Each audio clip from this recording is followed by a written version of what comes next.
You brought up a really interesting topic, which is that other than doing the tactical things that we need to do in life just to get through the day, being happy is important. Other than sleep, other than scheduling, what else do you do to maintain that level of happiness through the ups and downs of the minutia of life? Have fun. You got to have fun. You work hard and then you play hard. Making sure that there is scheduled time for fun. Hi, Rose. Welcome to the show. Hey, Mark, thanks for having me here. Welcome to Peak Performance Perspective, where we'll help entrepreneurs master health, wealth, and relationships. Now, as a certified registered nurse anesthetic turned functional fertility coach, what does peak performance mean to you? For me, I have a lot of stuff I need to do every day. I have 3 kids, a husband, a business. And so being able to do everything I need to do for myself, for the business, for the family, and being happy while I'm doing it, that's important, right? You can do all those things and not be happy. For me personally, I have to have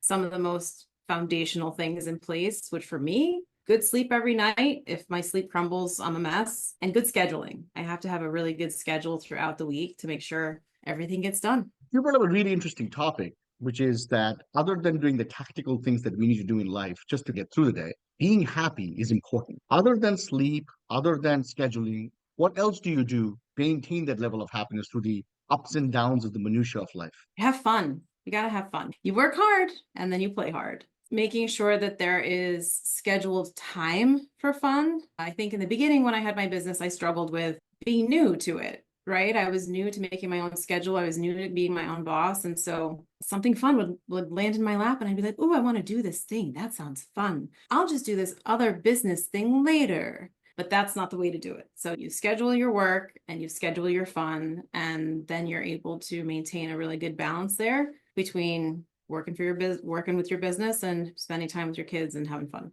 Every single thing you're saying is a gold mine for especially the audience, right? Because maintaining this balance in between doing what you need to do to be able to succeed in business while maintaining our mind, like without going crazy by having fun. How do you go about that? What are some barometers that you use to make sure that you're not dipping too much into either direction? I'm not always successful, but also there's times where you need to work harder. And you need to judge that. If I'm working on a project that's time limited, I need to get this done by this date. So I'll work really hard on this one thing. Maybe I'll sacrifice a couple hours a day here and there on family time, but I will make sure that at least one time on the weekend, I put things away and I focus solely on a family event, something I'm doing with the kids. I'll put the phone away and everything because it's tempting, right? Very tempting. I'm going to check the channel. I'm going to check analytics. I'm going to check this thing. Let me check my email. And then it can just snowball from there. I usually try and do schedule out at least one day on a weekend or during a break if the kids are off from school.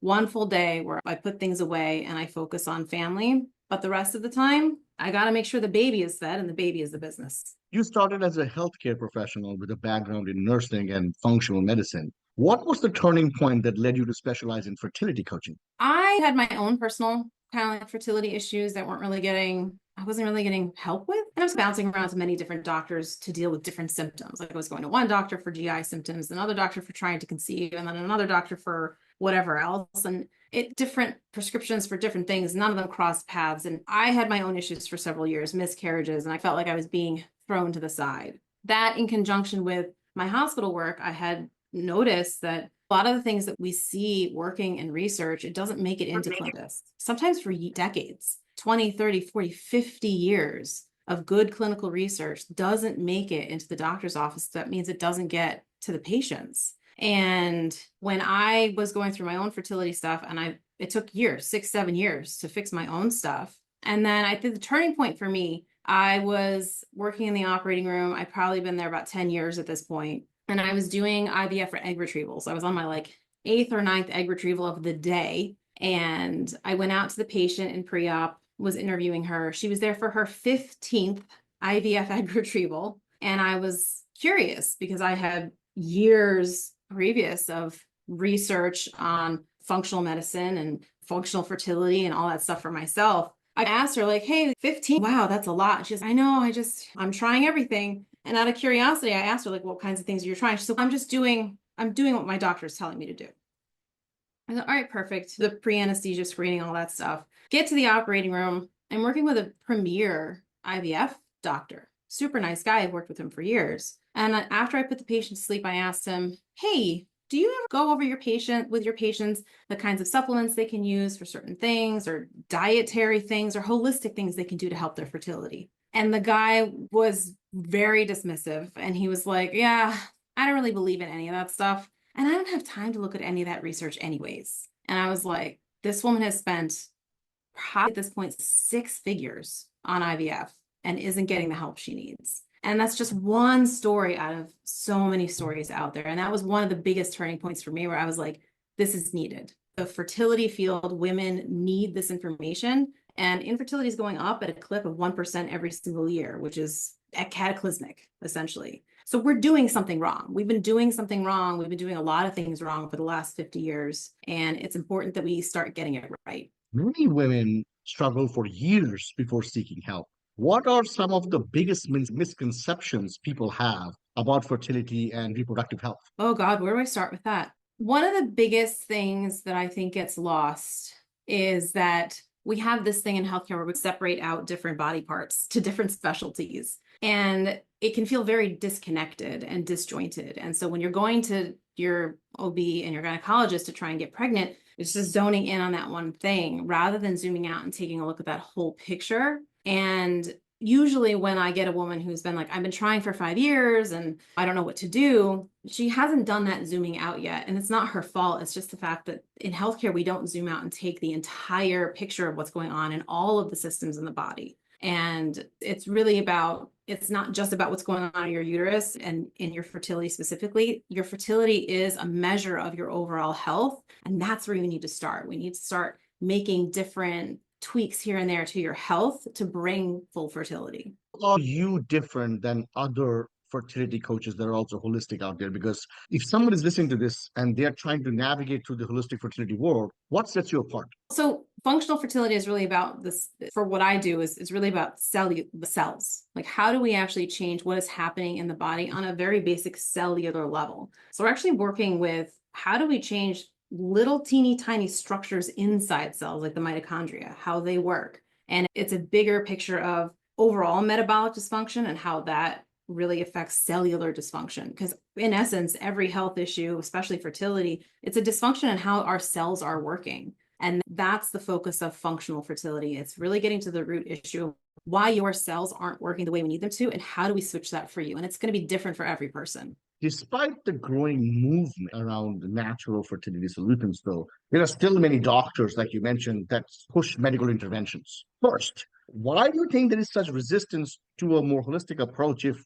it's actually useful? I think there's a lot of reasons for that. Number one is that it just takes a really long time for a change in practice. If you have a physician who's been doing something for 30 years or 40 years, and this is what they were taught, it's hard for them to change their practice. But in addition to that, they're teaching the younger generation of doctors as well. And it takes 20, 40, 50 years for new research to make it into clinical practice. And a lot of, just like the pit story I told you, some doctors don't have the time, they don't have the desire, and it's essentially not in their training to look holistically. The modern Western medical model is not looking at nutrition and cellular dysfunction. It's not geared towards that model. With everything that is going on in the holistic fertility world, there's still criticism, right? So some people believe that functional medicine, holistic fertility coaching, it gives false hope to those who are struggling with infertility because the mainstream medicine doesn't adopt those ways,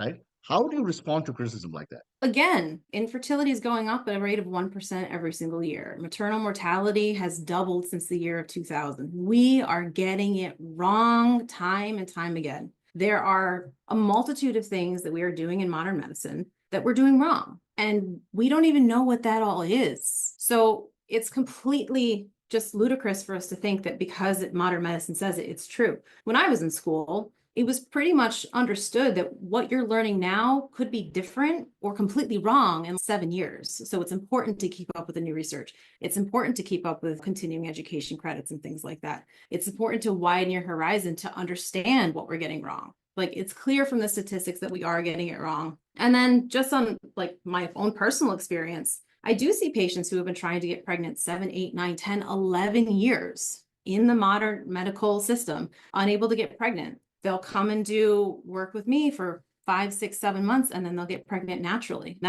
If that's not an endorsement of really going to the root cause of something, I don't know what is. There are so many fertility treatments available. Oftentimes, they are incredibly expensive and sometimes inaccessible. So, for those who are listening to this, women who feel like natural methods are their only options simply because they can't afford IVF, do you have something else to tell them? A natural option should be your first line therapy for everything, right? And even if you do need IVF, the natural therapies are going to be necessary to give you the best chances possible for IVF. I love the fact that we have these advanced reproductive technologies. They're hugely useful for the women that need them. My biggest problem is that women get shuffled into these reproductive technologies way faster than they should be without taking that holistic whole body view. And then they're not prepped for it, right? They're just pushed into it. We don't know why you're getting pregnant, but we can do IVF for you at $20,000. We'll start next Thursday.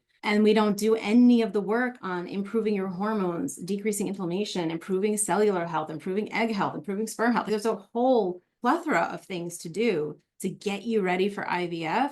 It's not an either or, right? You don't get rid of natural therapies to go with reproductive technology. You do both to give yourself the absolute best chance of bringing home a healthy baby. But if I play devil's advocate, how much of fertility is really within our control? Where do you draw the line between what a woman can change and what is just purely biological fate? Yeah, if you're ovulating every single month, you have a chance to get pregnant, right? I'm not the arbiter on how much chance you have based on anything other than the fact that you have control over your fertility same way anybody else has control over how they improve their health. And again, fertility is a reflection of your health. If you are trying to improve your fertility, we work on health first, and then those cellular improvements come. It's never a guarantee. Nothing is ever a guarantee, either in natural fertility or in artificial reproductive technology with fertility. But in order to give yourself the best chance possible to have a healthy baby, using the natural functional root cause approach to help improve egg quality or sperm quality.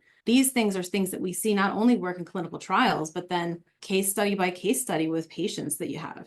Stress is often cited as a factor in infertility. So many women blamed for worrying too much when they can't conceive, not to mention the guilt that they carry because they feel that it's their fault.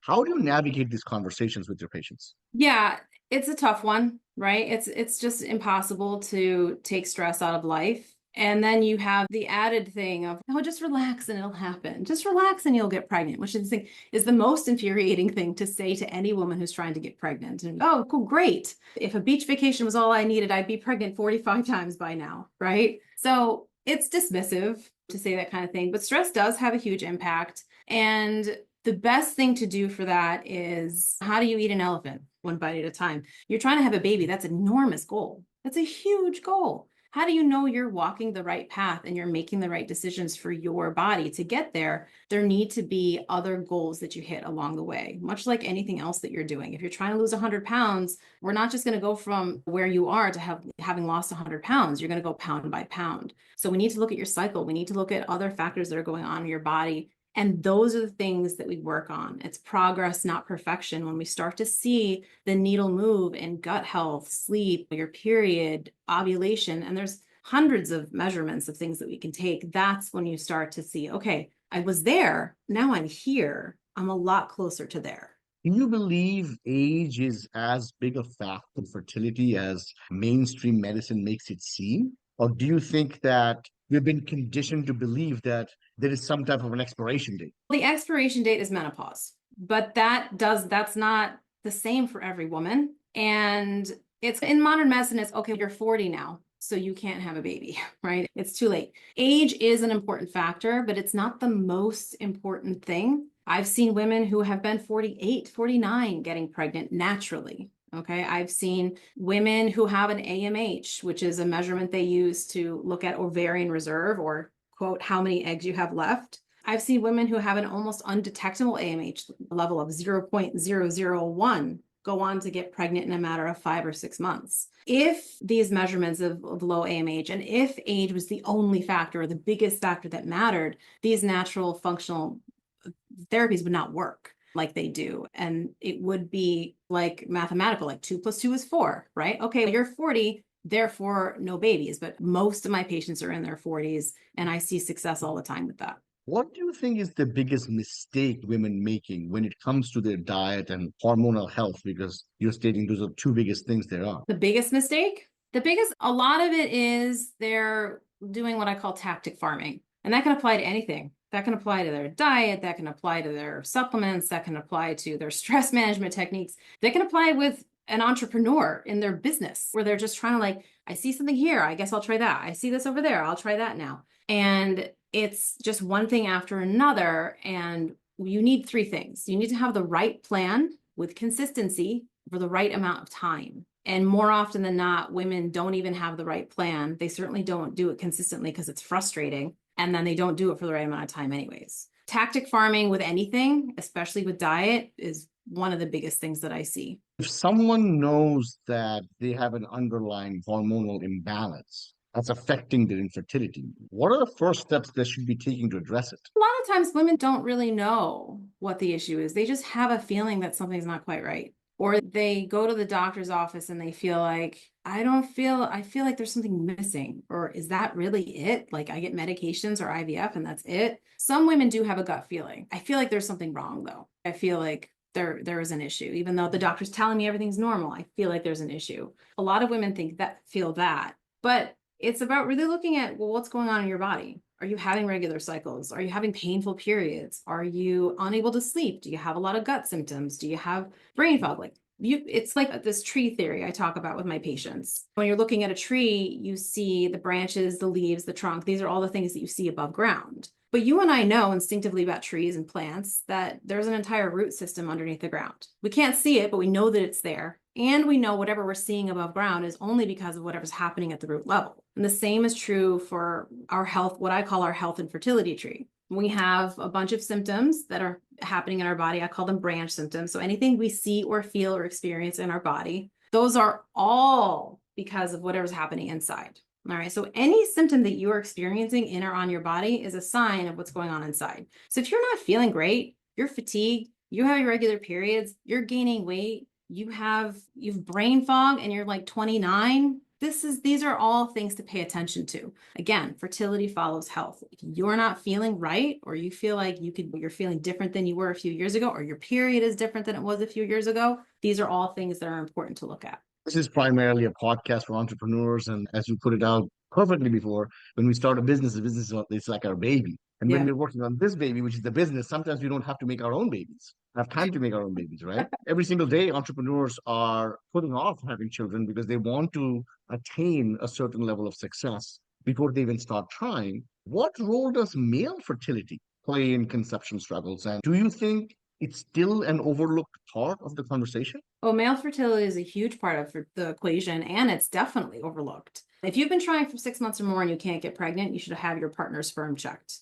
because 50% of all infertility cases involve some form of male infertility factor. And like 20% of cases, it's only because of the male infertility. So it needs to be looked at. It's definitely something that is not talked about enough. In the last 50 years, male sperm rates, sperm counts and quality have decreased by a whopping like 50. It's quite concerning. So it is definitely something that needs to be looked at, especially if you've been trying. I like to say if you've been trying for 6 months or more, some countries, they don't allow you to check until you've been trying for a year, but definitely make sure you don't. So if I'm a man listening to this podcast and I'm not ready to have kids yet, but I want to make sure I'm in the optimal health possible. So when I am ready to have kids, it's easier than harder. What are some things that I should be keeping track of now so I don't mess things up for the future? Men are a little bit different because they can regenerate sperm every 3 months, which is nice, right?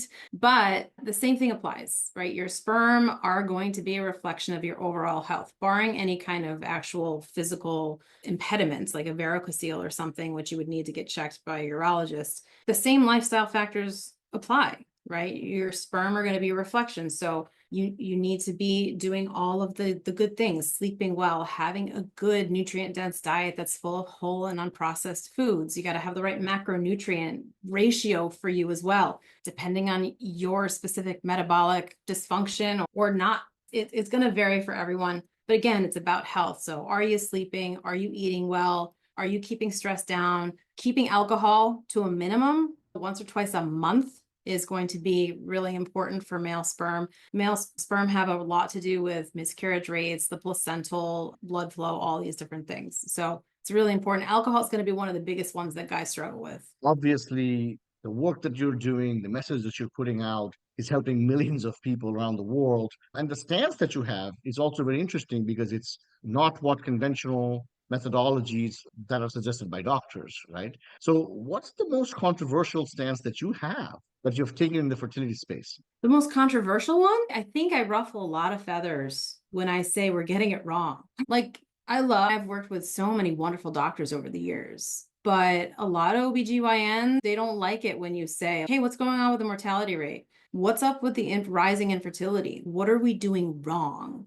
And they don't like to say, I'm not doing anything wrong. I'm not saying you personally are doing anything wrong. We collectively, we've got something wrong. Some part of the scientific process we never revisited, we haven't updated, and we need to do those things. And so I do push against a lot of these nutritional guidelines that are put out. I do push against a lot of the RDAs that are put out for certain vitamins and things like that. And I ruffle a lot of feathers with that too. But if it's outdated by several decades, and we see in research that certain RDAs are so low that the majority of babies born are vitamin D deficient, like these are things that are important. So I think I do ruffle a lot of feathers with having that. We got it wrong. We need to look back. We need to fix it. So we need to start asking questions and being open to saying, hey, I got it wrong, but I'm going to fix it now. There is so much hype around fertility boosting supplements. Are there any that you think that are completely overhyped or even harmful? The dose makes the poison, right? It's always important, the dose. Form is really important too. If you're taking the wrong form of something, like a form of one of the forms of B12 that you're probably having your vitamin right now, if you check, is cyanocobalamin. It has a cyanide molecule on it. So we don't want to be using that one. So form and dose are very important. Everyone needs to have a different supplement regimen. It depends on what's going on with your hormones, how old you are, what's in your history, how was your cycle. It's very individual. And some of the more important ones, absolutely, for getting pregnant, you got to have folate. You need to have vitamin D3. You got to have magnesium glycinate. You have to have some probiotics and fish oil. And then again, the dose is going to vary for people. And then on top of that, you have to put other things. It depends on the person. In today's world where every year almost there is less faith in modern medical system, and along with that, there is so much information on YouTube. A Mm, lot of people are taking their health into their own hands. So for yeah. women who have been watching videos here on YouTube and taking some supplements that have been recommended by various people and trying to fix their diet and nutrition on their own and not seeing results, what would you tell them? Get help. Get help, because I have seen many women do damage that way. I personally did it that way for many years. And I also did damage, right? That's the type of thing where you can take one step forward, two steps back, two steps forward, one step back, and you're always stuck in this, I don't know, should I do this or should I do that? And that's just not the way to play around with your fertility. It's a time limited thing.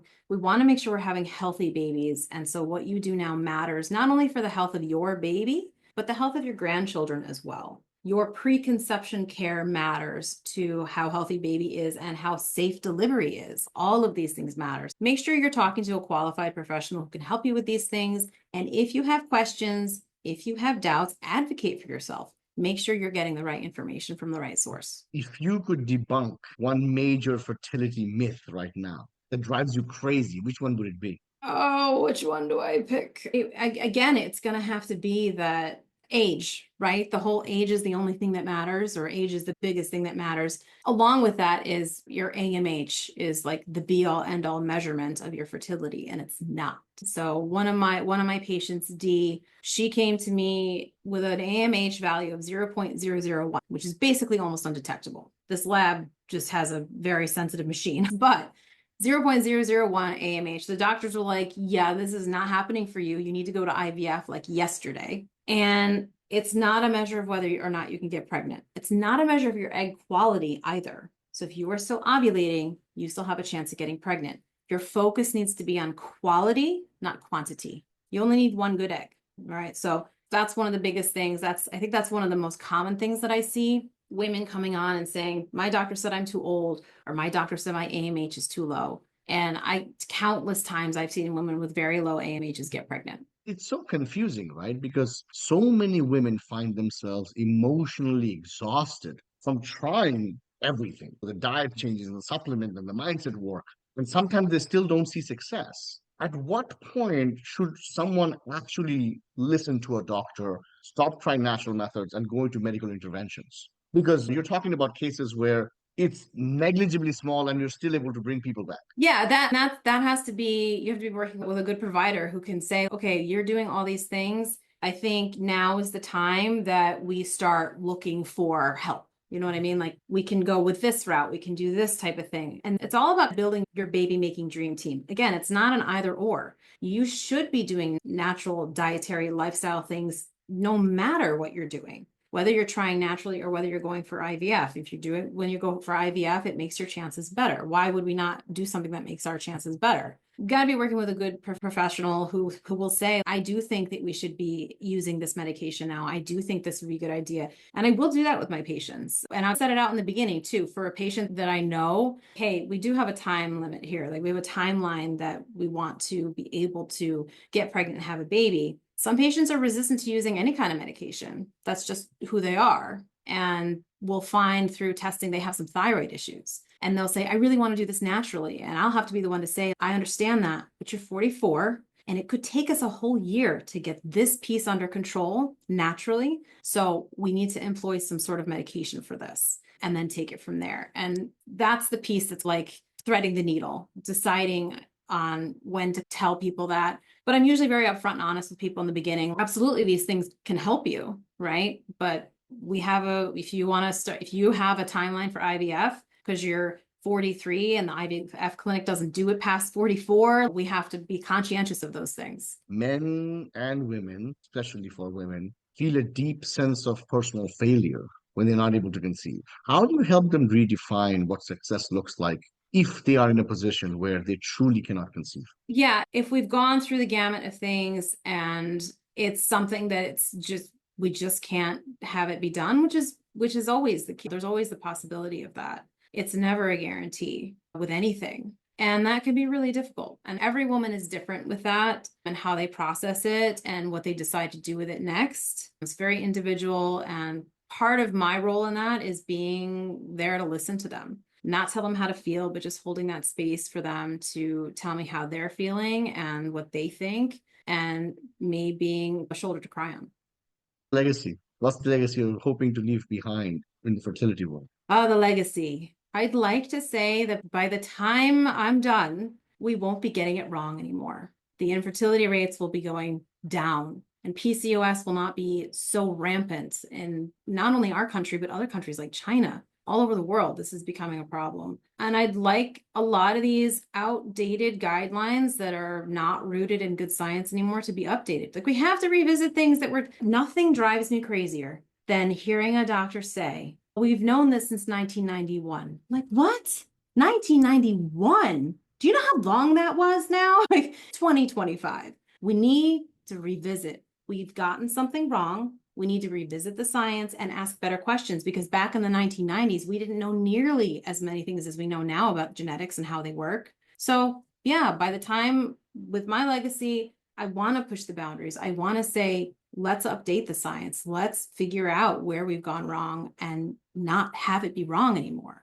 Rose, there's something that must be said about somebody who has experienced pain in their life and then decided to completely take their career in a different direction just so that others don't feel the same pain. So it's an honor and a privilege to have you on the podcast. Where can listeners find you? Tell us a little bit about all of that. You can find me primarily on YouTube. Fertility Mom is the channel. Website, fertility.com, and you can find all sorts of things through there.